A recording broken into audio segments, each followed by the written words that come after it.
Good morning to all of you. I wanted to welcome you to our Global Conversations series with our potential opportunities in the Middle East, specifically the United Arab Emirates for Delaware exporters. I'm Beth Pomper, and I'm the Director of International Business Development for the state of Delaware. I work with Secretary of State Jeff Bullock. This morning, we have a comprehensive program where I'd like to first introduce our panelists. First, of course, His Excellency Consul General Abdullah Shaheen from the Consul General Office of the United Arab Emirates in New York City is joining us this morning. Welcome, Consul General. Thank you. Thank you, Beth.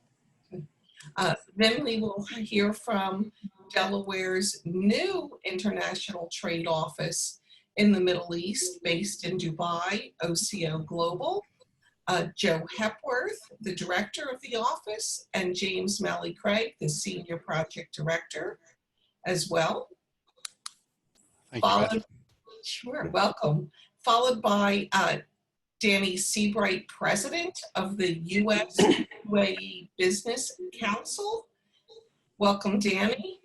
And his senior project lead who will focus on life sciences, Christopher Ulmer. Good morning. Thank you. Good morning. First, why the Middle East and why the United Arab Emirates? The UAE is the largest market for US goods in the Arab world, and it has been for the last 10 years.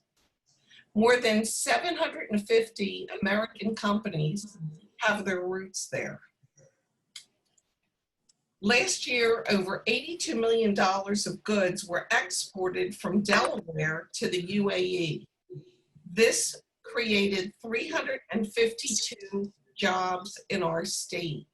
So it's a very important market for us. Here in Delaware, we're pleased to have the Emirati company Gulftainer currently operating and managing the entire port of Wilmington for us and all of its operations.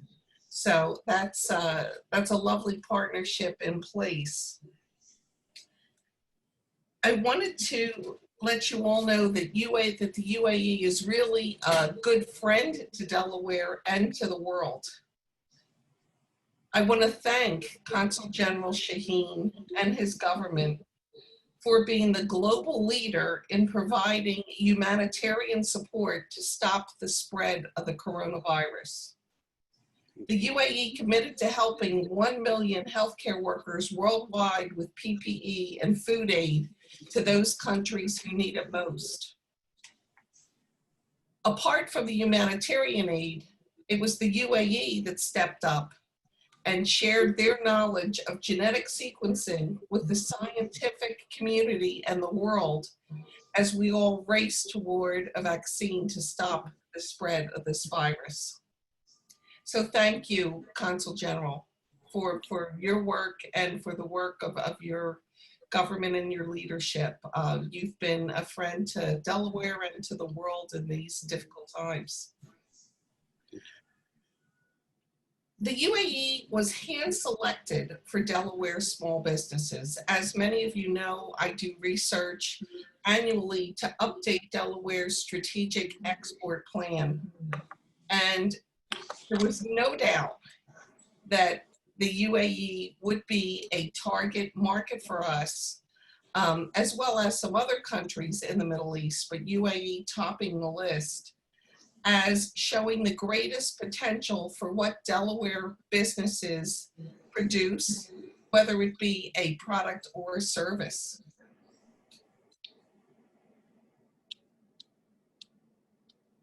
Right now, it's important for us to bring all of the key players together to introduce to you this dynamic market and to let you all know that this is the first of what we hope to be an even greater partnership where we plan to bring a state of Delaware trade mission to the UAE around the Arab Health Show. Delaware will not have a booth at the Arab Health Show, but we will be working with OCO to organize business meetings for all of you in the United Arab Emirates and in Dubai surrounding Arab health. That will be the first week of February. Obviously, the sooner we can get started on the work, the better. So if any of you have interest after this presentation, if you would kindly reach out to myself or to my colleague Emma Quatler and let us know, we can begin what's necessary on our side.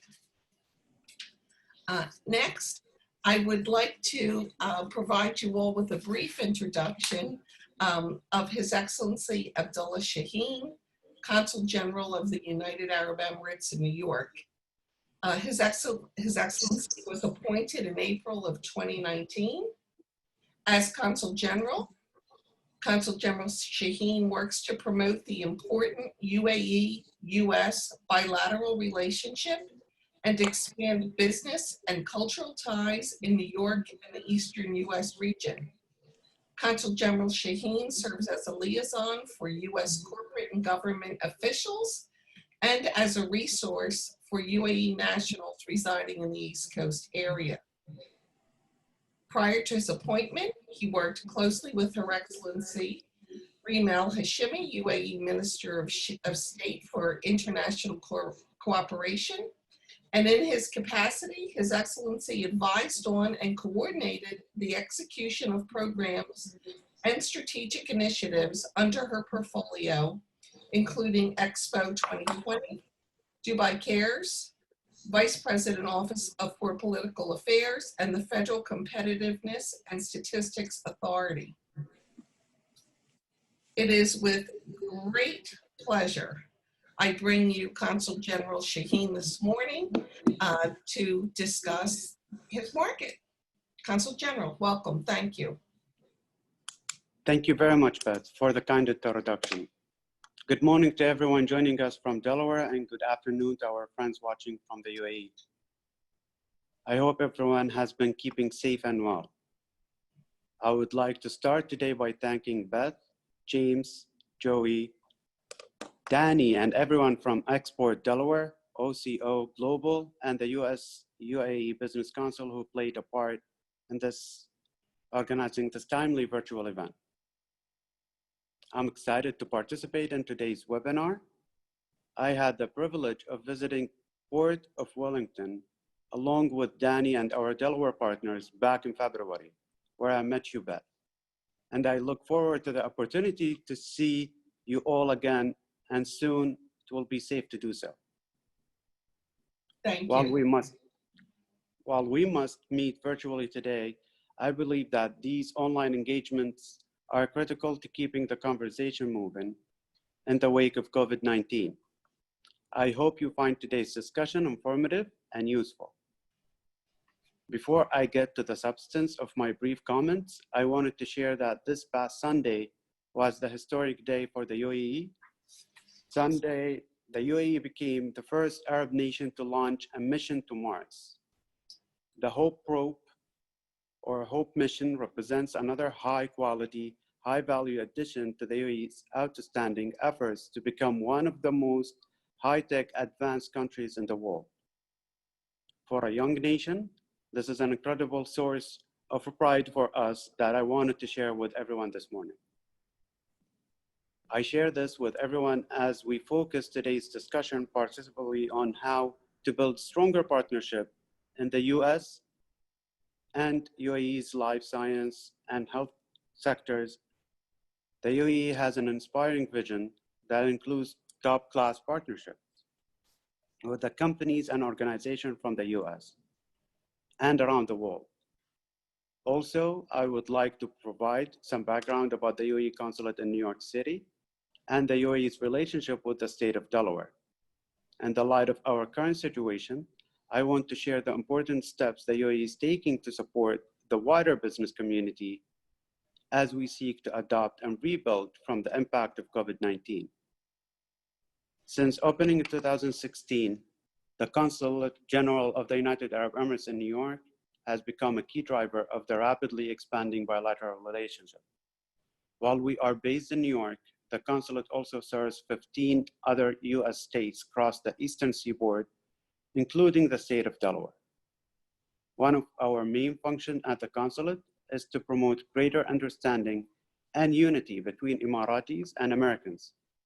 We do this through building community programs with the US partners who share our country's values and outlook, and try to implement programming to educate Americans' audience about the UAE and its strong relationship with the US. One important partner we have is Special Olympics. The UAE's hosted the Special Olympics World Games last year, the first time the Games took place in the Middle East. In fact, just yesterday, His Highness Sheikh Mohammed bin Zayed Al Nahyan, the Crown Prince of Abu Dhabi, has committed $25 million on behalf of the people of the UAE to Special Olympics. Today's gathering reflects our broader commitment to making doing business in the UAE as attractive, transparent, and straightforward as possible. The UAE maintains a strong dynamic relationship with the state of Delaware. Over the past 4 years, Delaware has exported $900 million worth of goods and services to the UAE. I'm certain that a few of those companies who are with us here today have contributed to that impressive number. This robust trade relationship supports hundreds of jobs across a wide range of sectors, including manufacturing, transportation, communication, and advanced science. Beyond the dynamic trade partnership, the UAE also shares special direct investment ties with the state of Delaware. Many of you are likely familiar with Gulftainer, the UAE-based logistic companies that operates in the port of Wellington. As part of its agreement with the state of Delaware, Gulftainer will invest more than $500 million over the next decade to develop the port and build a new state-of-the-art container facility in Edgemore. This partnership will create thousands of jobs throughout the region and transport the port of Wellington into one of the largest facilities of its kind in the eastern seaboard. During my visit to Wellington in February, I was pleased to see the remarkable progress that has been made toward developing the port and its surroundings. Already, Gulftainer has invested $118 million to repair the port's road infrastructure, warehouses, and terminals. And I'm confident this progress is just the beginning of what promises to be a long-term, mutual beneficial partnership. We at the consulate look forward to further enhancing the UAE's economic ties with the state of Delaware and all our US partners, particularly as we approach the 50th anniversary of the UAE's founding in 2021. We are interested in exploring partnership with the firms that are innovating and cutting edge of the fourth industrial revolution in the areas such as AI, robotics, data science, and space exploration. Looking ahead, next year in October, we will also mark the opening of Dubai's Expo, the first World Fair to be held in the Middle East region. I encourage all the interested businesses from Delaware to attend and to reach out to the US State Department for more information about how they can participate in the US Pavilion. Lastly, as the global community continues to manage through the impact of the coronavirus pandemic, I would like to highlight some of the measures the UAE has taken to maintain a strong economic environment and support businesses and individuals in need. At the federal level, the Central Bank of the UAE has authorized a $70 billion of a stimulus package that will allow banks and financial institutes to offer continued access to funding for private sector companies and SMEs. Additionally, the Ministry of Economy has reduced a number of services fees, further enhancing the ease of doing business in the process. Beyond the national level, each of the UAE's 7 emirates has enacted additional measures to safeguard businesses and individuals in line with the local needs. Finally, the UAE's cabinet has recently undergone a major reshuffle aimed at positioning our business environment for future success. A few key adjustments includes the appointment of 2 additional ministers of economy for international trade and for SMEs, and the creation of Ministry of Industry and Advanced Technologies. These are just few of the steps we have taken to support businesses, and the UAE will continue to introduce appropriate measures to maintain a strong, resilient business environment that will flourish in the future. I hope that you all will leave today's event with a better understanding of the new market opportunities that are emerging in the UAE. Should you have any questions after today's event or require support opening your business in the UAE, please feel welcome to reach out to me or the consulate or the business council or to Beth or OCO. We will be happy to assist you all. Thank you. Over to you, Beth. Thank you so very much, Your Excellency, and congratulations. Thank you. I mean, it's not every country that goes to Mars. Actually, only 9 countries. My goodness, congratulations. Thank you. Would you just take a moment and comment on what industry sectors do you feel have the best opportunity in your country for success?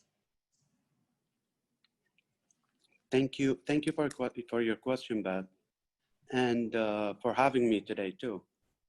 As I mentioned earlier, we are always interested in innovating at the cutting edge of the 4th industrial revolution, particularly in the areas such as artificial intelligence, robotics, data science, and space exploration. The UAE government has developed a national innovation strategy to guide long-term investment and planning. Also, the National Innovation Strategy encourages bold new thinking across 7 priorities areas, which are renewable and clean energy, transportation, technologies, education, health, water, and space. Ultimately, we are focused on what the UAE will look like in the next 40 to 50 years. In keeping with this forward-looking vision, we're committed to finding solutions to address long-term challenges in those priority areas. Thank you. I'm sure that you, OCO, or maybe Danny would probably add more to this and can probably elaborate more, but thank you for having me also, Beth, again.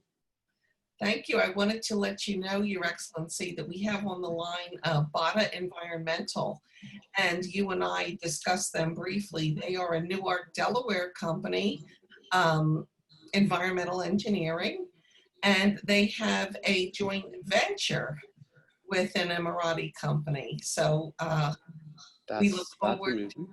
we look forward perhaps to having them visit you in New York, or on your next visit, you visiting them. I would love to. I would love to actually, when my next visit to Delaware or whenever they will be able to actually come in here. Thank you. Thank you so very much. Thank you, Your Excellency. Thank you. Thank you, Beth. We do have one more question, Your Excellency, if your time permits, from Surinder Sharma from Smart Kids Club. She's just asking, what kind of education technologies are being used in schools, if you know, or if we could get back to her with an answer on that. I can get back to that answer, but overall, technologies, I know that we have different type of schools in the UAE, and specifically, we have smart schools and the public schools, and then we have private schools, and then we have advanced schools. And each one of them, they have different type of technologies. They all have the same curriculum, but I would say different technologies to actually use within, especially for now, during COVID, they all use different type of, I would say, software or even hardware for it. If I can get a clear question, and specifically what would be the specific question, we can basically, I'm sure my team or the office can actually answer that. Thank you so very much. And she and I will follow up after the session. Please, yes. Thank you for your time this morning, Your Excellency. Thank you, Beth, for having me again. Thank you. Thanks. Next, I would like to turn it over with a warm welcome to Joe Hepworth and James Maley-Craig from OCO Global. They are our new Middle Eastern trade representatives based in Dubai. For those of you who don't know OCO, they are a leading international consulting firm with over 100 professional consultants worldwide. They work with both private sector companies as well as other states and other countries. Those of you who have worked with us before know that we never work with consultants who strictly work with governments and don't have private sector experience. That tends not to work for the kinds of technical products that we have in our state. So we're very happy to have partnered with OCO for this region because they have the perfect mix of both. On the private sector side, they work with large and small companies, the large companies like Pepsi and PwC, Ernst & Young, and Siemens. And Joe Hepworth, the director of the office, he personally has overseen more than 300 trade and export support projects in the last 5 years. So we're very, very happy to have Joe and James with us this morning. And I will turn it over to both of you. And again, mention if you have questions along the way, we want to make it interactive. Please just type them in your chat box and we'll engage you. Thank you, Joe and James. Welcome.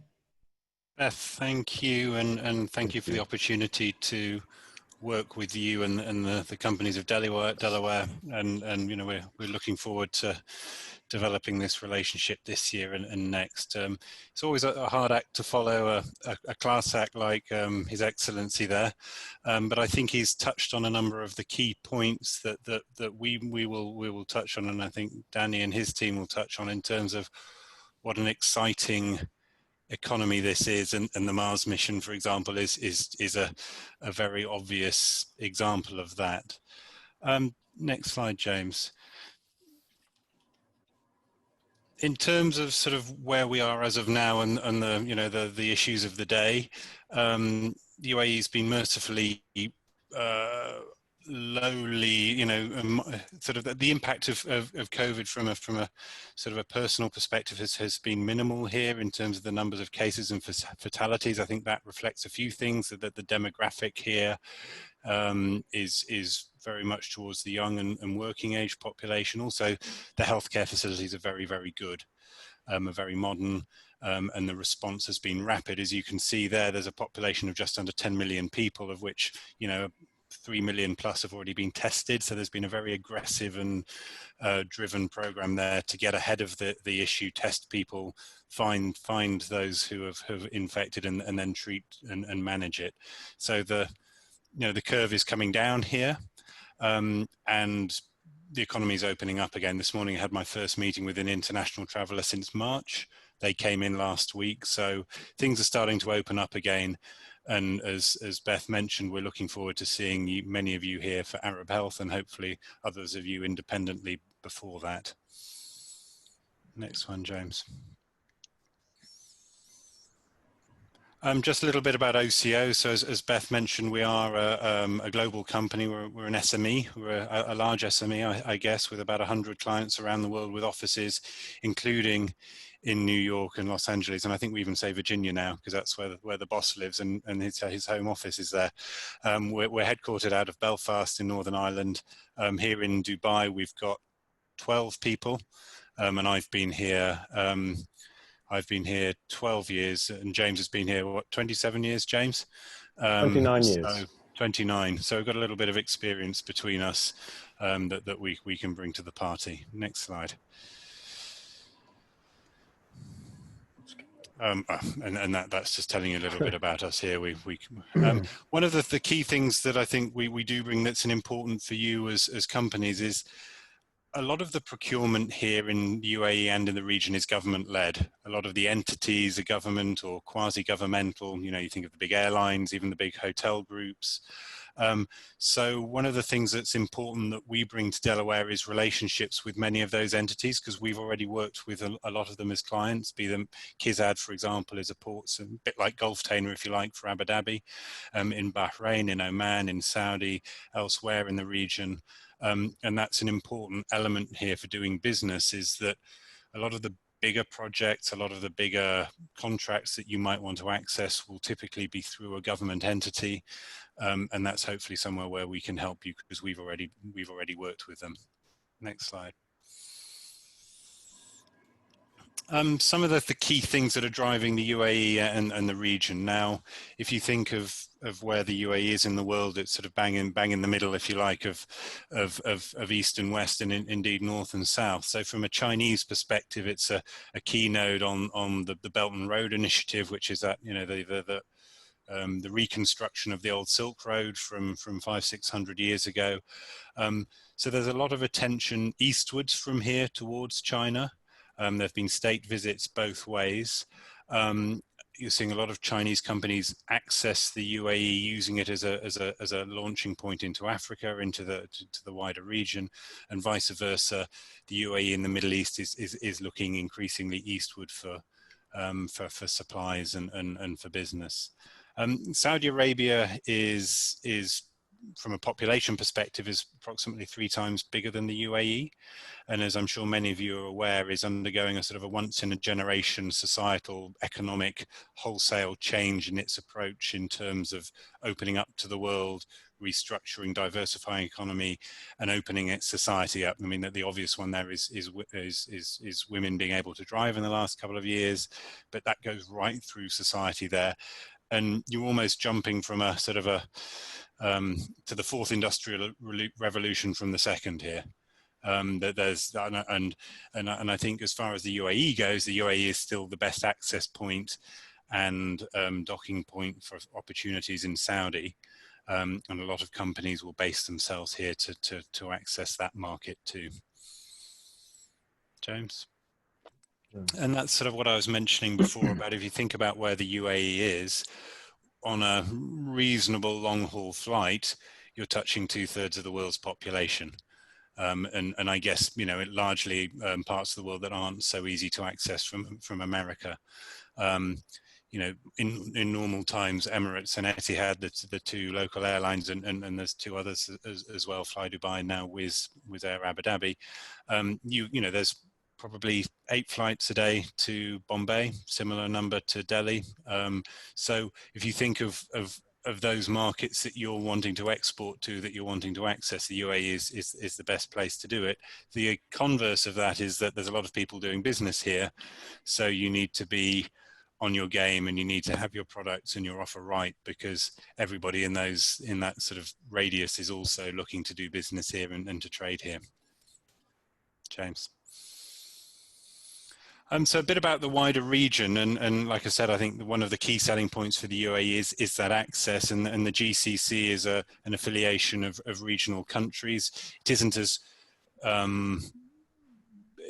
close, it isn't as uniform as the EU, for example. There's sort of a loose political economic ties. But I think the key thing here is that every country in the region has a vision. And the vision is the UAE has two, and these are economic plans, these are societal plans. Next slide, James. And it really is all about that post-oil future. For obviously this part of the world for the last 50 years has become wealthy and grown on the back of oil revenues. In the next 50 years, those oil revenues will stop. And I think every time you see a shock like we're experiencing at the moment with oil prices dropping, the non-oil future is brought into view, and it actually accelerates these diversification programs into other industries. These diversification programs create massive opportunities for you as companies, but they also, I think, you need to consider them in your approach, because it isn't about buy and sell.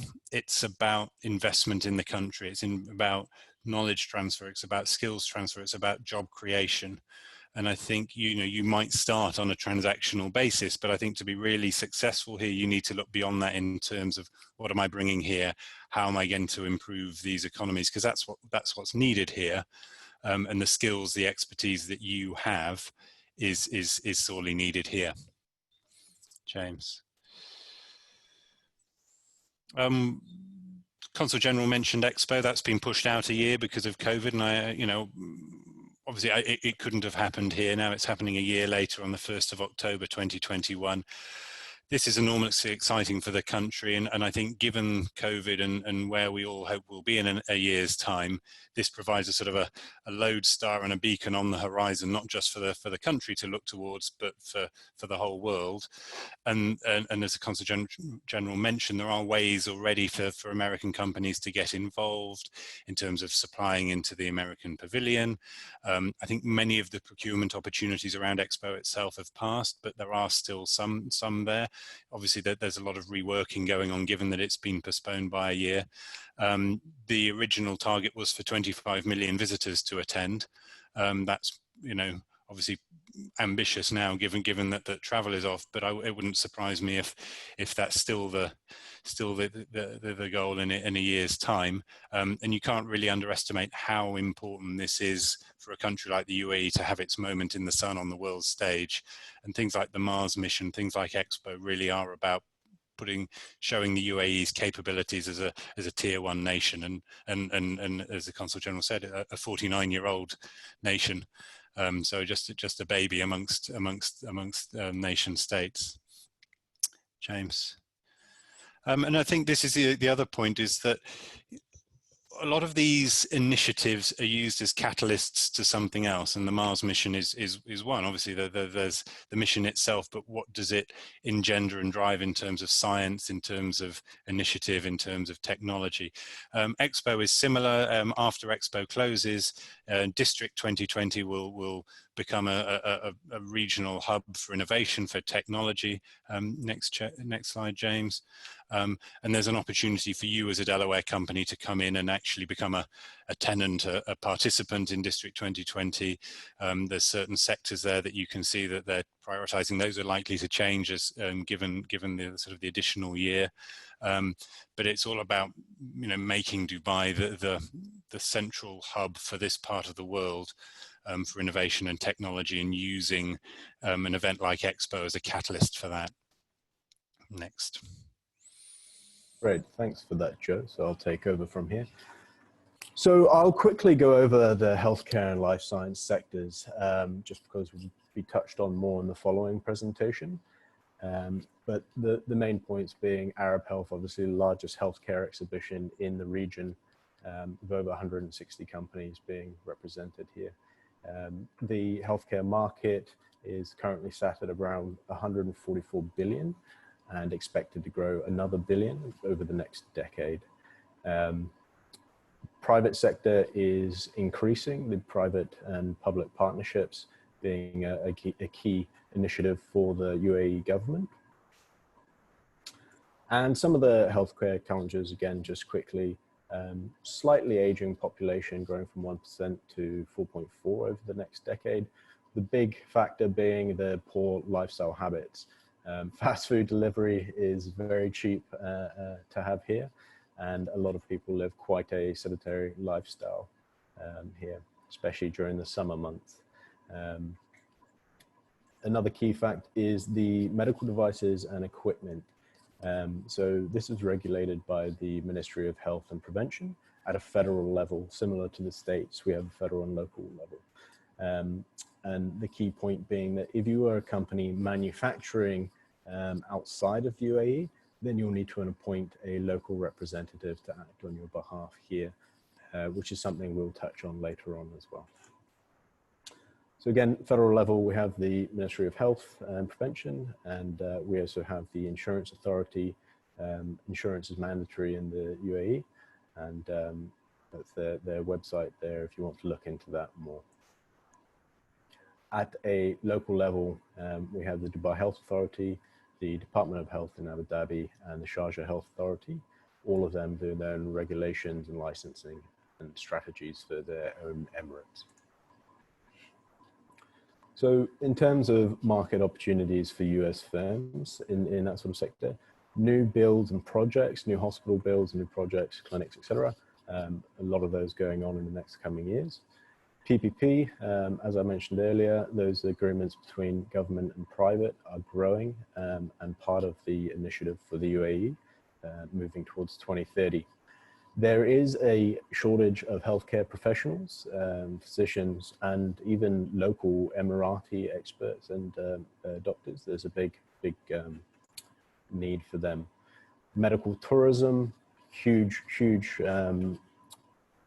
demand for that in the coming years. It's again on the initiative for 2030 for the UAE particularly, as they look to diversify away from oil and gas. Lifestyle diseases, and mental health and digital being the other big opportunities, as His Excellency mentioned earlier on as well. So for the pharmaceutical sector, there is a heavy reliance on import here. Approximately 90% of pharmaceuticals is imported. So the UAE is very keen to find US companies to come and establish here and start their manufacturing here. As Joe mentioned earlier, it's a great jumping point from here into the Asia market, as well as the rest of the Middle East and North Africa. So again, registration of pharmaceuticals is done by the Ministry of Health and Prevention through their e-services system, and their website is there. The UAE is very stringent on drugs. So if you have the US Food and Drug Administration, you will be okay here, more than likely. We sort of follow the rule of the US here. So if you're in line with that, then you should be okay here as well. And again, fees. So because of the heavy reliance on import, the fees here are quite low for getting your product registered. I've highlighted down the bottom here, you'll see that local representation handles your registration of your drugs. So something we'll touch on later around the distribution model. The chemical sector. So chemical is still a relatively young sector here in the United Arab Emirates. About 70% of it has sort of come up over the last decade. So it's really sort of growing here. You can see there in the GCC, the industry achieved revenue of about 86 billion in 2018. That's the latest figures that we're able to get, and a capacity to produce 13.3 million tons. Investments exceed 144 billion in the first 10 months of 2019. So you really can tell it is a growing industry here. Petrochemical revenues, obviously with an oil and gas producing nation, had increased by 28% pre-COVID. So it will be interesting to see the effects of this moving forward. And the UAE chemical output, about 14.5 million tons, the basic chemicals representing a third of that, and polymers and fertilizers making up the rest of that. Move on now to the leisure sector. So tourism, as the UAE and the GCC in general looks to move away from their reliance on oil and gas, this has created a boom in tourism and the boom in the demand for getting tourists into these countries. So you can see there that it's expected to have a regional travel and tourism sector of 36 billion by 2027. There's over 2,000 upcoming hospital and leisure projects, including hotels, restaurants, and so on and so forth. So a big opportunity there for people in that sector to get involved. The UAE is leading the way on that with 86.4 billion invested into recreational and hospitality projects in the last year. And travel and tourism, yeah, it really is sort of the future for the UAE specifically. And again, following back to healthcare, healthcare medical tourism is a big initiative that they're pushing. So I'll pass it back over to Joe now to tell you a bit more about preparing your strategy for operating in the Gulf. Yeah, and thanks, James. And I'm expecting and hoping that this probably isn't news to sort of sophisticated and clever exporters like I know we have on this call, because it shouldn't be different here from elsewhere in the world. But often we do find that some companies seem to forget their common sense before they come to the UAE. And things that they wouldn't do if they were exporting to Germany or Japan, that they would sort of consider here. And really, it's all about the research and understanding things. And that's obviously where we'd love to help you and can provide you with a degree of local support and intelligence. And, you know, we're sort of every day we're calling up and doing due diligence checks and background checks and finding out on behalf of our clients. I think some companies tend to forget the sort of the whole life cycle of business in terms of, great, I've sold it, I've done my job, but what about then the aftercare and the servicing and that sort of thing? So, and these are things that you obviously need to really consider when you're coming to select an agent or a distributor. Regulatory, I mean, James touched on that from a healthcare perspective. That's very important here, and also quite complex. Given that, you know, different jurisdictions, the UAE is made up of 7 emirates, each of whom have a slightly different regulatory regime, most evidently in healthcare, but in other sectors as well. I think the other thing that's very important to notice, and I think the Consul General touched on this, is that, you know, the US is very well regarded in the UAE. It is seen as a natural partner, a partner of choice. So making the most of your US credentials, your US brand, is just good business. You know, there is a high regard for quality here. So showing your credentials in that regard and your, you know, the clients you've worked with in the States or indeed elsewhere in the world is really just sort of marketing 101 as far as the UAE is concerned, because this is what will help you sell. Next slide. The most obvious ways that you will come in are through an agent or a distributor, and that's something that obviously is sort of the bread and butter work that we would help you with. There are multiple factors to consider on this, and regulatory being one of them. You know, the first question I'd be asking is, you know, how have you dealt with a regulator? Have you had products registered with the health authorities, for example? There are issues around exclusivity which you should be aware of, and that's a whole other webinar we can do around if you go for an exclusive agreement, it can be registered and it can be difficult to exit. At the same time, an exclusive agreement can protect you. Things to be aware of that, again, we can brief you on. Be aware as well that, you know, that there's a lot of companies will talk, oh, well, I can help you in Kuwait, I can help you in Qatar, I can help you in Bahrain. They may, but they may not be the best ones for you in those other countries. It's, you know, it's a bit like, you know, I wouldn't necessarily, if I'm dealing with the US, I wouldn't necessarily appoint the same distributor for Delaware as I would for California. Think of it in the same way. There are some that can, undoubtedly, but don't think of it as a homogeneous single block. And similarly, you know, there are some distributors out there who are looking to collect sort of badges on the back of their reception. When you go in and you know, you could be number 49 down in the bottom corner, and that might not be where you want to be. So it's a good idea to have a look at that. Obviously, the next thing you might choose is to set up here. There are 40 free zones, there's 7 emirates, so there's almost 50 different jurisdictions you can come in here. So it can be complicated. And again, we can do a 2-hour webinar on setting up here. That's something that we would ask that you get our help on before you do head down that road, because it can be complicated, it can be expensive, and if you make a mistake, it can be doubly so. Best way in for, I think, for you, particularly if you're new to the region, is coming on a trade show. We've talked about Arab Health, and we look forward to seeing many of you here in the new year. Arab Health is something of a misnomer. It could be called Africa Health, Asia Health, India Health, because everybody's here. And I think because of COVID, that'll be even more the case, because I think probably like yourselves, you'll be very discerning about the travel you do, and you'll only come to the big stuff. And this is the big one. And I wouldn't actually say, you know, I'd say it is a trade show.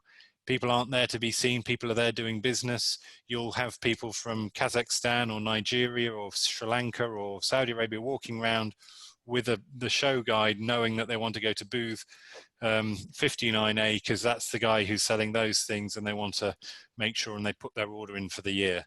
And we've seen that with US states and other clients, where they'll have repeat visitors year after year, and it's really important to be seen. We've touched on this, and this is obviously our area of work with you. I mean, we've talked about doing due diligence. That's hard here. There aren't really company records as you'd have in the States and elsewhere in the world. So it does involve sort of getting under the bonnet a bit more and going and doing visits. I mentioned about exclusivity. It's something to be aware of.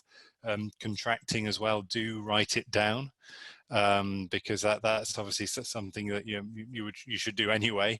But like I said, sometimes companies seem to forget that. And like I've mentioned as well, there's different ways of working in each of the countries of the GCC, even in each Emirate. So I don't think what works here in Dubai is going to work, you know, up the Gulf in Kuwait or elsewhere in the region, because their laws are different. If you did decide to set up here, it's something that we can help you with. We actually have our own incubator offer, where we help foreign companies come in and set up and hold your hand for a couple of years and keep you out of trouble.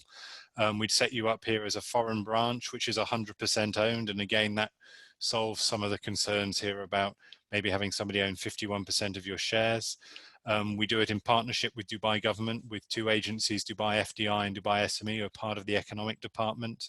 And we've helped 43 companies so far in the last 7 years do that. So it's a sort of a simple, cost-effective way for you to come in. And through that, we can also then hold your hand further with things like, you know, business development support, operational support, that sort of thing. I think we've touched on most of that. I mean, I think the top one is self-evident, but it's a presence market. Now that's particularly hard at the moment, but presence might be an agent, might be a distributor, but it's certainly you coming out once a year for Arab Health or for Gulf Food or whichever trade show, and coming out and being seen and being present here and showing that you're committed. I think the third point there is also important. There's an enormous amount of goodwill for you, and I think you've seen a lot of it on this call. You've got a very supportive government on the Emirati side, which obviously extends back here. You've got Beth and her team in the state. You've got the Business Council. You've got ourselves, and you've got the federal, the US Commercial Service on this side as well. So there's a huge amount of goodwill, and companies like Gulftainer, who we would tap into to say, hey, come on, help somebody out here from Delaware. There's a massive amount of goodwill that you can tap into.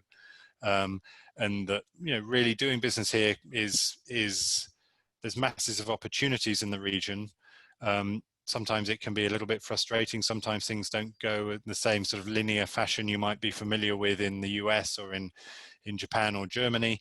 But there's good business to be had in the UAE and in the wider region. And if you stay the course, you know, you should be successful, and we look forward to supporting you with that. I think we're done there, are we, James? Yes, that's it for us. We'll pass back over to you, Beth. Thank you both so very much. That was excellent information. At this time, I'd like to open it up to the audience. We have a few minutes here for Q&A. I'd like to invite all of you on the line to please ask any questions that you might have. Actually, Beth, sorry, can I just interrupt? Just on the previous question there that was asked of the Consul General around education, technology, education. Yes. I mean, since March, every school in the UAE has been on distance learning. And that was with 2 weeks notice. Every single school went to a remote curriculum, remote teaching, distance learning.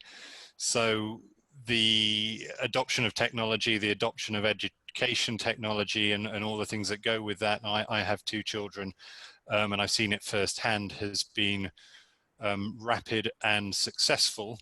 And I'd say that the market is very, very open to further approaches on that, because you know, we've all seen what's happened this time. It may happen again, but also that this may well be the future.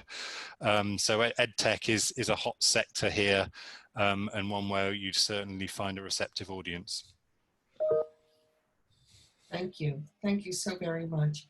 Emma, would you be able to unmute the audience and let everyone engage? We have a question from Bill Rawheiser. Bill owns a company called Sun and One in Wilmington. And his question is, how is the UAE handling smart city technology? Okay. I'd say from a global perspective, they're relatively advanced here. There are entities such as Smart Dubai, which is a sort of an umbrella organization within the government of Dubai, overseeing and actually driving smart initiatives amongst, I think, 30 government departments here, in terms of, I can do pretty much all of my, everything from my parking to my utilities bill to my visa to my, you know, I can sort of, I think I can even book somebody to come and fill my car up through my smartphone. And I think that's a sort of an obvious one. I mentioned District 2020, which is going to be in the embodiment of a smart city. That's, you know, taking over where Expo will have been at that point. In Abu Dhabi, there's Masdar, which is very much around the sort of the sustainable carbon neutral side. So there's an awful lot happening here. I think one of the challenges is trying to sort of move beyond parking sensors. And what I mean by that is that sometimes there can be a naive view that smart city is a smart parking device. There's an awful lot more to it than that, as I'm sure you're familiar with. And it's important that we get that expertise in to showcase to our hosts here that this is what's happening in Delaware, this is what's happening in the States, this is what's happening elsewhere in the world. And it's not necessarily about just buying the latest piece of kit, but it's that whole regulatory and, you know, developed cross-governmental approach that makes a smart city work. And I think they're pretty good here, though. Bill, do you want to follow up and ask anything more specific to Joe? Well, since I'm already there in being able to actually have Wi-Fi enable, security camera, two-way communication, all with the street light, is that my product's already there. So that's which exceeds where they're at and but where there will be. That answered the question, is essentially trying to find a distributor for that in country. Yeah, and that's something we'd love to help you with. Next, I'd like to introduce you, Joe, to a dear friend and wonderful colleague, Linda Conlon. She is president of the World Trade Center of Greater Philadelphia. Linda, welcome. Thank you for joining us this morning. I know you and your team are on the call. Linda's question is, what are the best opportunities for U.S. engineering companies, and in what sectors? Okay. And do you mean engineering as in sort of advanced manufacturing, or engineering as in construction? Sometimes there's two different interpretations. Yeah. Construction. Okay. Yes. Okay. Well, I think in a way we've already touched on part of it there with smart cities. That everything now that is being designed and built and brought to market is being done with a, you know, a lead and a sustainable view to it. And you know, the construction is a huge part of the economy here, and will continue to be so. And US contractors and engineers and the likes of Jacobs and others, I'm sure Danny, many of them are Danny's members, have done well here. And it's bringing that expertise and that technology. You know, I don't suppose that US engineering companies are ever going to be the cheapest in the market here, given where we are in the world. So it's about competing on quality, on value, on forward view of what you're bringing on. You know, I see a lot of foreign companies doing very well in facilities management, which is obviously the next part in terms of, you know, building information management and those sorts of things. Because also, you know, it's 45 degrees out, well, 45 my degrees. So what's that? 110, 150 in your degrees. So there's some particular challenges around construction and living here that need to be addressed if it's to be sustainable in every sense for the long term. And I think that's where US companies can probably make the most difference. Thank you. Thank you very much. We have a question also, Joe, from Bot Environmental. To accommodate the high demand of medical tourism, is there a build out of the healthcare system in the UAE? And if so, is it government or privately led? Good question. I think it's both for medical tourism. Medical tourists don't, for obvious reasons, don't benefit from the public system. But there is a very advanced private network here, and you know, Hello. a lot of the private providers that you're familiar with in insurance terms, the Cignas and the Aetnas, are also present here. So I think government plays a role here from an enabling perspective in terms of visas for medical tourists and their dependents, so they can come and spend, you know, X weeks or X months here for their procedure and then their recovery, and enabling that sort of thing. Whereas it's the private sector who's you know, who obviously doing the procedures and are the key actors in that. And just to follow on with that, Joe, I do have a document detailing a bit more information on that. So if you'd like to reach out to me afterwards, send me an email, and I can get some more information over to you on that subject. I've got time for 2 more questions. And while we're on the subject of medical tourism, Dr. Mary Swenson is the CEO of MyMed Choices. Emma, would you unmute Mary? MyMed Choices is a medical tourism organization. And Dr. Mary would like to know when you think the market will be opening up for US travelers. She was planning to send patients around January 2021, and she's using second opinions and telehealth to plan the journey. I don't know the answer to the key question there. On, you know, like I said, that I had a meeting with a UK company this morning, and they flew out from London at the weekend. Emirates is now flying to 50 destinations globally, I think, and, you know, starting to Stockholm next week, and it's increasing by the week. So I don't know when it's going to start happening from a US perspective, but I think you can be assured that it's hot on the list. I mean, I think, you know, Emirates flies to 14 destinations in the US. It's a hugely important part of the network, and for obvious reasons, it's in everyone's interests that gets back to some sort of normality. I think around telehealth and things, this, like COVID has done across many sectors in many countries, COVID has driven adoption, has been a catalyst for things that we thought would happen in the next 10 years have happened in the last 3 months. So I know, for example, my health insurance was with Aetna. I can speak to an approved teledoctor on here, and that's paid for and covered by Aetna. And if I were to need a referral, I could then get that through having a chat on my phone. And that's been pushed to, you know, has been catalyzed through COVID. Thank you. Forgive me, I neglected to introduce a key member of our team, Cynthia Kane. Cynthia Kane leads the legal side of the state of Delaware, and Cynthia's role is to work with registered agents and Delaware law firms to go into foreign countries and tell the story of Delaware, and to try to increase the number of referrals of Middle Eastern companies, in this case, to incorporate in Delaware. So Cynthia, Emma, would you unmute Cynthia and let Cynthia ask her question to Joe, please, and the team? Cynthia? Yes, I'm here, and I guess I'm unmuted now. Is that correct? Can you all hear me? Oh, Yes, we good. can hear you.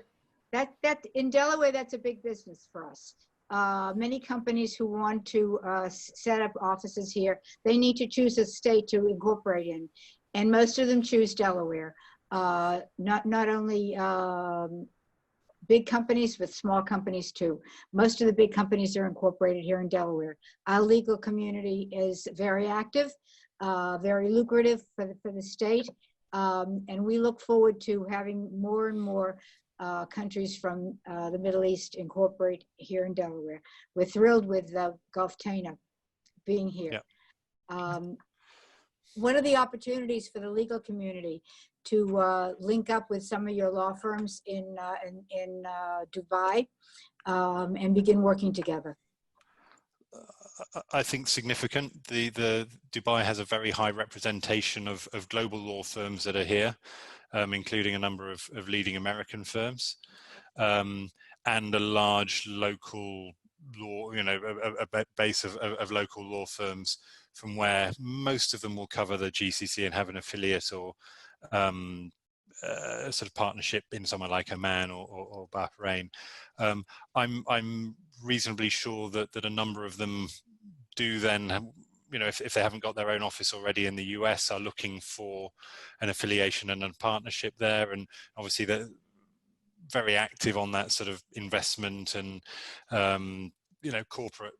corporate activity that you mentioned. So I think that's something else that we could certainly do for you in terms of profiling the firms that are here that would want to then look at having a more formal linkage with somebody in the state there. That would be very, very much appreciated. Thank you. Cynthia, I'd like to bring in Alan. Alan Stachura is on the line from CT. Alan, can you make a comment to Joe and let him know a little bit about what you do with CT in his region?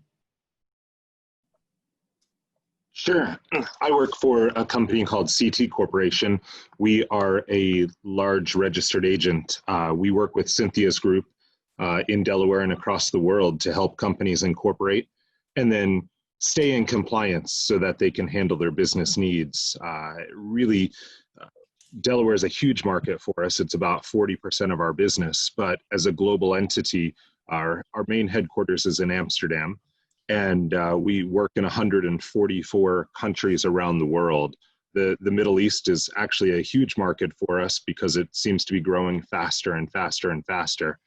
So we work with Cynthia's group and the Delaware government to bring everyone to Delaware for all of the advantages and then to help them in every other jurisdiction where they need to operate so that they can do business well and make sure that they don't make any mistakes or somehow get themselves out of compliance so that they can focus on their business activities rather than the legal headaches that are necessary to be completed. Thanks, Adam. Yeah, thanks. Thank you. Thank you. Well, I want to thank you both, Joe and James, for your time this morning, and hope you can remain on the line with us. For any of the Delaware businesses that are interested in learning more about our planned trade mission to Dubai, please do reach out to Emma, myself, or for those in the legal community, Cynthia as well, please. We would love to hear from you. We'd like to get a jump on things, and the earlier we hear and the more time we have to do the work, the better. So thank you all. I have 11:05, and it's my pleasure to introduce you to Danny Seabright. Danny is president of the US-UAE Business Council based in Washington, D.C. The council was created in 2007, and it's a collaboration of leading companies based both here and in the UAE.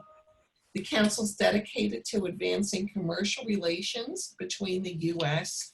and the United Arab Emirates. Good morning, Danny, and thank you and welcome.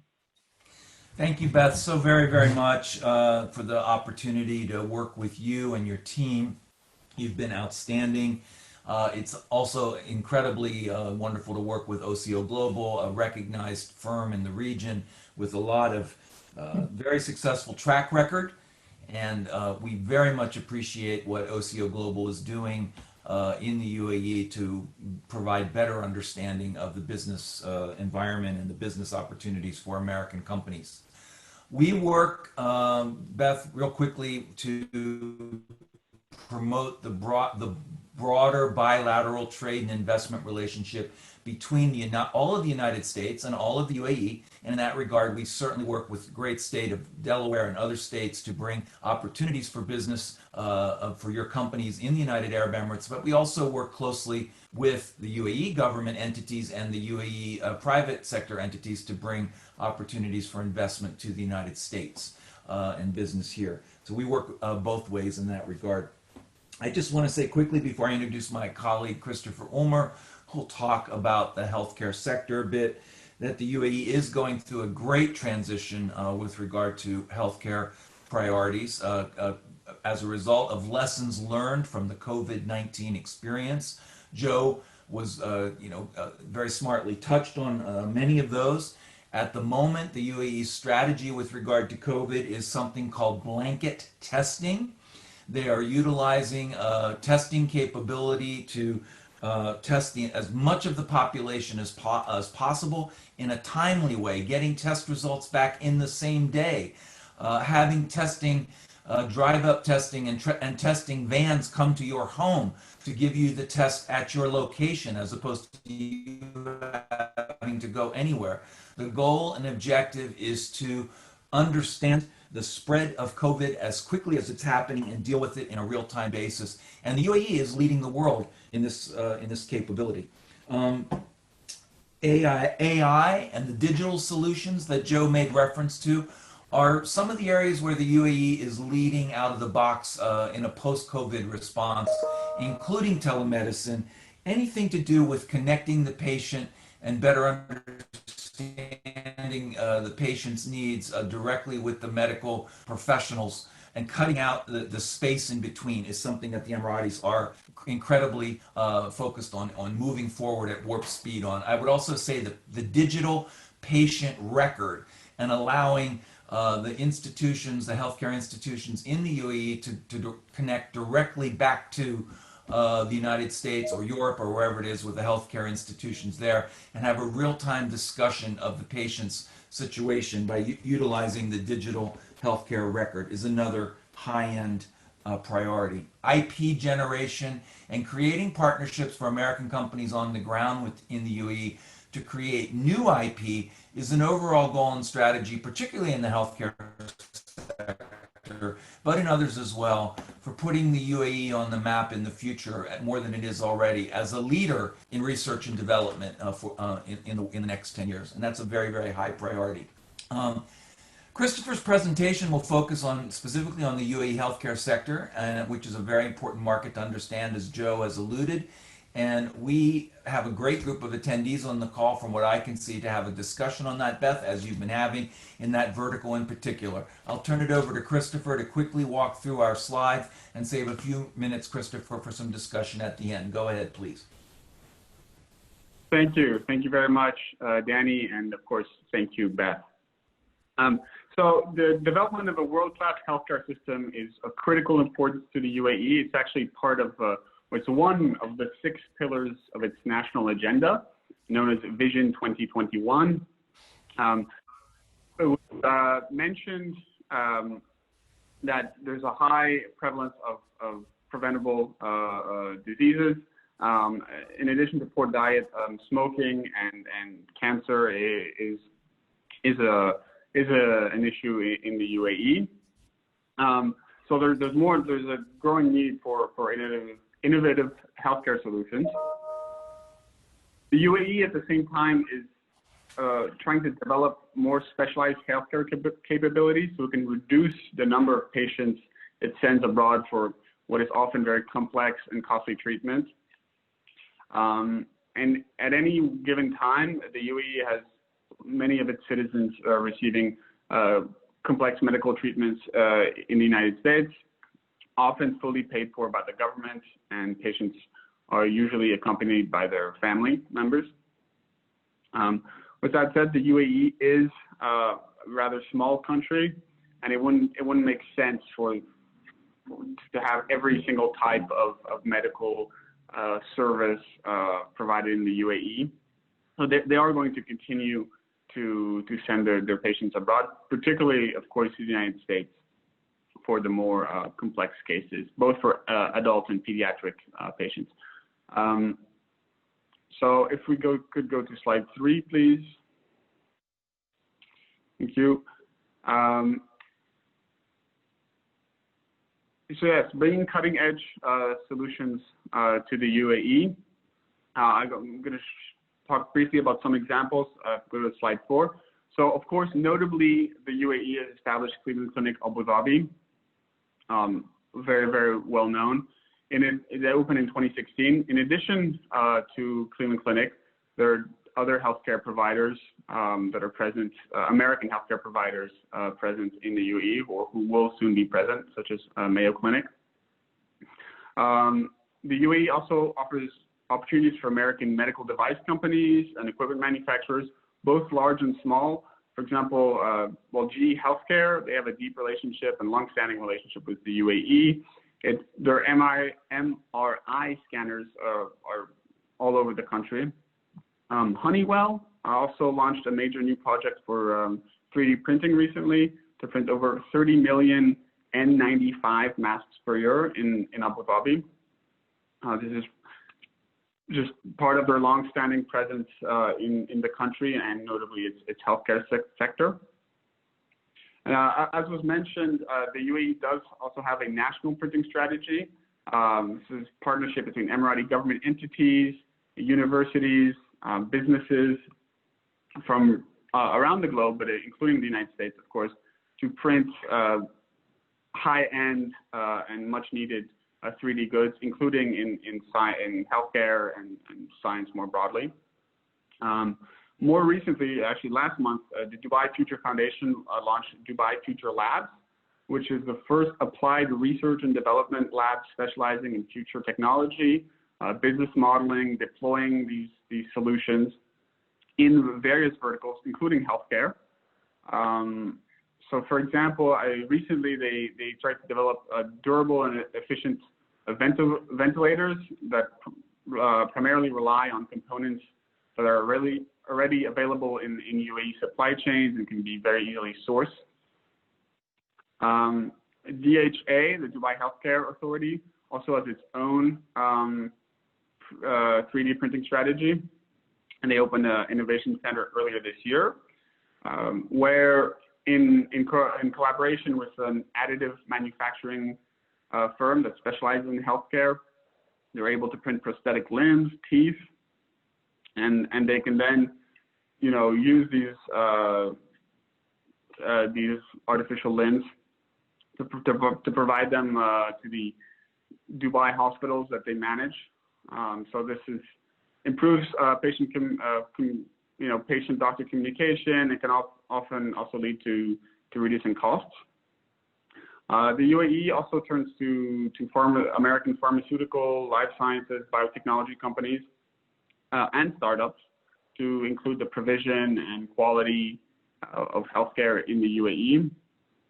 The UAE is obviously home to, as you might imagine, many major American pharmaceutical companies that the country acts as their regional headquarters. The UAE has also worked very hard to create a regulatory environment that's conducive to being one of the few or first countries in the world to receive new treatments and new drugs. Even though, yes, the UAE does import a lot of its drugs, it's started beginning to change. There's some international pharmaceutical giants have even partnered with UAE companies to locally manufacture their products. And then digitalization of the healthcare space is very important. Cerner is helping the UAE in that respect, and telemedicine more broadly and IT is also here to stay, and obviously a very fruitful area of collaboration. Go to slide 5, please. So Department of Health Abu Dhabi is traditionally been very fruitful for a fruitful avenue of cooperation for U.S. hospitals for different types of partnerships. SEHA, Abu Dhabi Health Services Company, operates all public hospitals in Abu Dhabi. So they're important. MOHAP was discussed. Ministry of Defense, MOD, they're not perhaps not as well known, but they in the healthcare space, but they run a hospital, a big hospital in Abu Dhabi, a Zayed Military Hospital, as well as two smaller hospitals in Sharjah and Al Ain, which are two other Emirates, to provide healthcare for members of the UAE military as well as their families. DHA, we had mentioned, of course, there are free zones too, and the UAE Embassy in Washington, D.C. could be an important source of information and also potentially patient referrals. Some other key players, Mubadala Healthcare, which is an investment and development company established by the government of Abu Dhabi. And they have a specific vertical dedicated to healthcare called Mubadala Healthcare that spurred the development of healthcare in the Emirate of Abu Dhabi. Of course, they've managed to forge very important partnerships and bring world-class healthcare to Abu Dhabi. Cleveland Clinic Abu Dhabi, thanks to them, and also Imperial College London. They have a diabetes center there, which is very important. And Mubadala continues to be very focused on healthcare as one of its many verticals. They've actually redoubled their commitment to investing in healthcare as a result of this pandemic. They've been creating a fund for this purpose.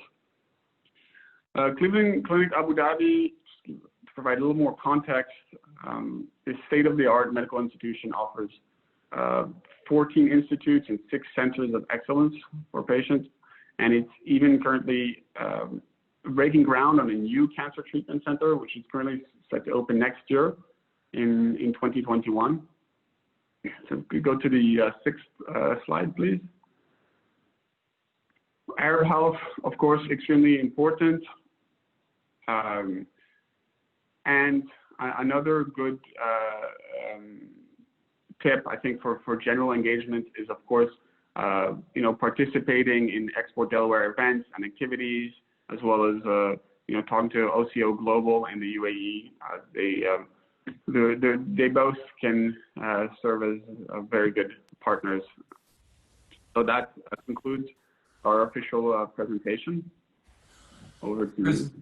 Beth, I wanted to say, I think that Christopher highlighted all of the world-class American institutions that are already in the UAE as a way of underscoring, number one, how importantly the Emiratis rely on the US for healthcare and are best in class, the success that these institutions have had there, and the ease of doing business there, and the willingness to consider and attract even more American companies, institutions in the healthcare sector to be part of the ecosystem that's being built there. Very successful already, but incredible goals and objectives and vision for the UAE in this sector for the future. Thank you. Thank you both so very much for a very thoughtful and thorough presentation. I'd like to open it up to the audience.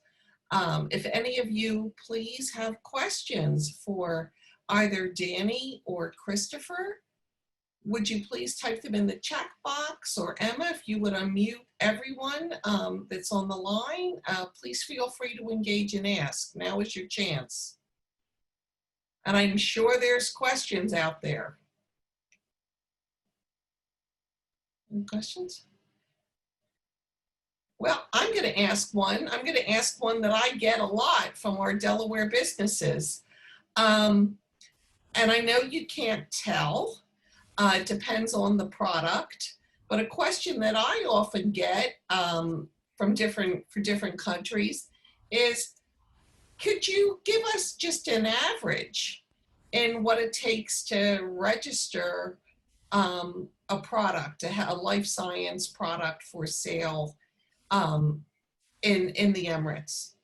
I know they're afraid to ask now. I know I'm going to get it when we hang up. So You mean what it costs from a financial standpoint or a no, time the standpoint? time, timetable. Obviously, it varies. But is there Well, a I think Joe hit it pretty well on the head when he talked about how you enter the marketplace in the first place. Whether you come in with a distributing agent, whether you come in and you set up a free zone representation and just have a partner. If you're coming into the free zone, the free zones make it possible to set up your business literally in a week.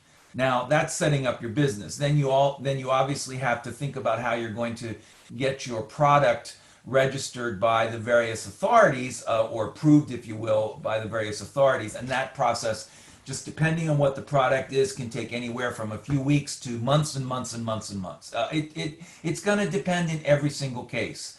And if you're coming in with under the patronage, if you will, of an official government entity, say the Ministry of Health knows about your product, wants this product immediately, it's critical for the UAE's COVID-19 response, you're going to be fast-tracked very quickly through the process. If you're pushing on an open door, if you're being asked to walk through the door. And if you're not, it could take a lot longer.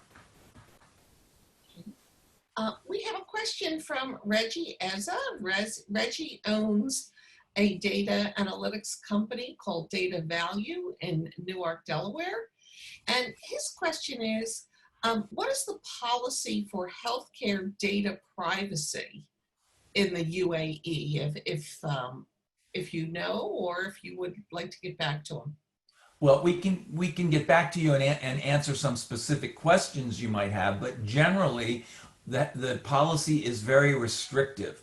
The Emiratis take data protection incredibly seriously and have been very, very careful, particularly in this sector, in approving and allowing partnerships that start dealing with Emirati citizen data in particular.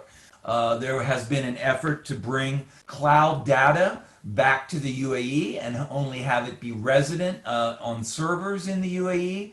But as I said at the very beginning of my presentation and Christopher's presentation, COVID-19 has taught the Emiratis that if they had a process underway for sharing the digital healthcare record in a secure way before COVID-19, the lessons learned are that they have to figure this out quickly and go even faster in sharing it in a more secure way going forward. And those efforts are underway. We work with an Emirati company who's a member called Malafi Injazat, which is the Mubadala effort. They are the contractor, if you will, of record in Abu Dhabi for creating the digital healthcare record, which is more and more becoming a model for the rest of the UAE. And I think the overall goal and objective from talking with the Ministry of Health and others and in Dubai is that there be one standard for a digital healthcare record in the near future. It's coming. That's where they want to be. But as we all know in the U.S., this takes a little time, particularly when people's privacy and their personal data is at stake.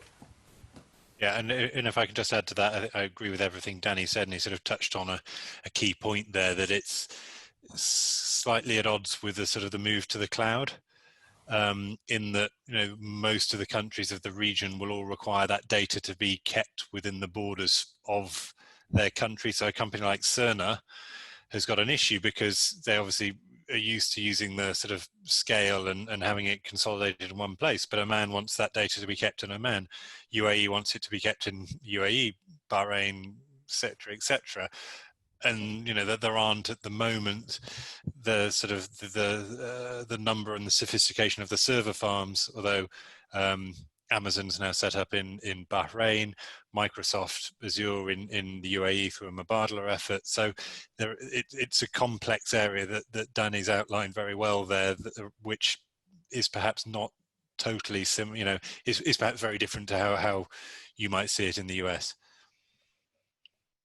Thank you. Reggie, do you have to, would you like to follow up, or do you have any other questions? I see. Thank you, James. I think you're going to share the data protection law with Reggie, and I'm sure he'll find that very useful. We have time for a few more questions. Would anyone like to pose another question?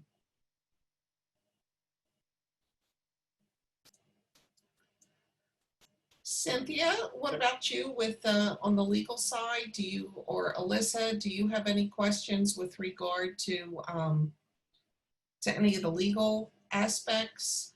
I'm not sure if your firm works with healthcare companies or not.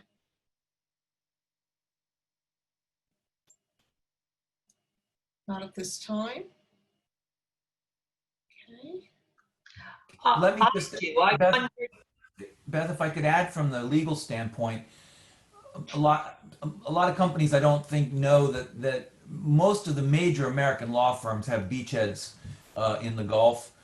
Many of them are centered in Dubai, and to Joe's very good points at the beginning about centered in Dubai so that they can have experts on the wider Gulf market in the other countries in the Gulf.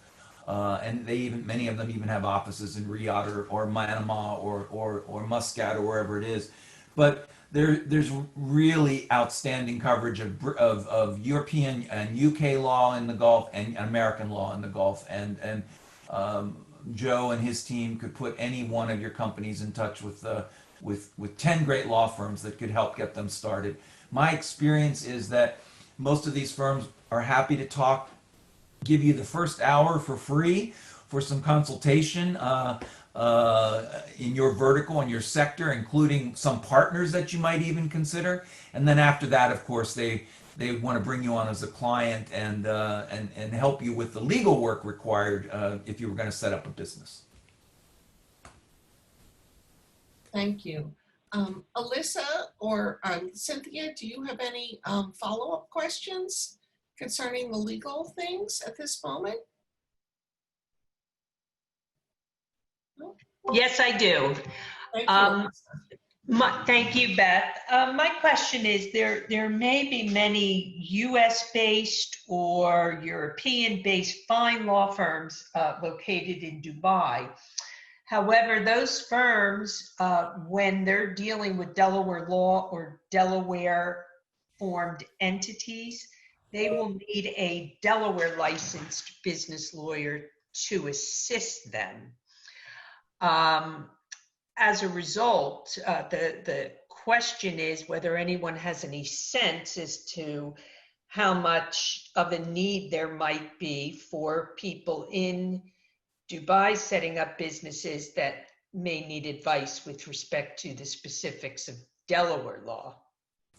So real quick answer to that. Most of the law firms that I'm talking about are what I would say global US firms, in that they have practice groups and offices located in most jurisdictions in the United States. I could rattle off 10 that are our members, but there are many others.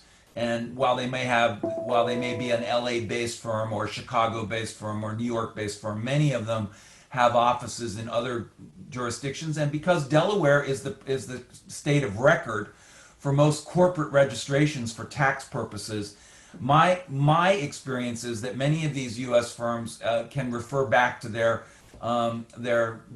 U.S. offices as appropriate when they need to tie together or sew together the U.S. expertise and the UAE expertise to help the incoming American company.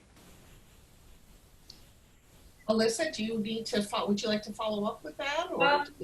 No, I think that it's kind of interesting that they'll do it strictly through their U.S. counterparts when they could go directly to Delaware firms for that assistance, but that's helpful to know. Thank you. Thank you. Oh, I see Mr. Al Hinton, Reggie has shared a comment saying that government privacy is paramount and all cloud storage is required to be hosted in the UAE. Thank you, Al, for that comment. We've got a few more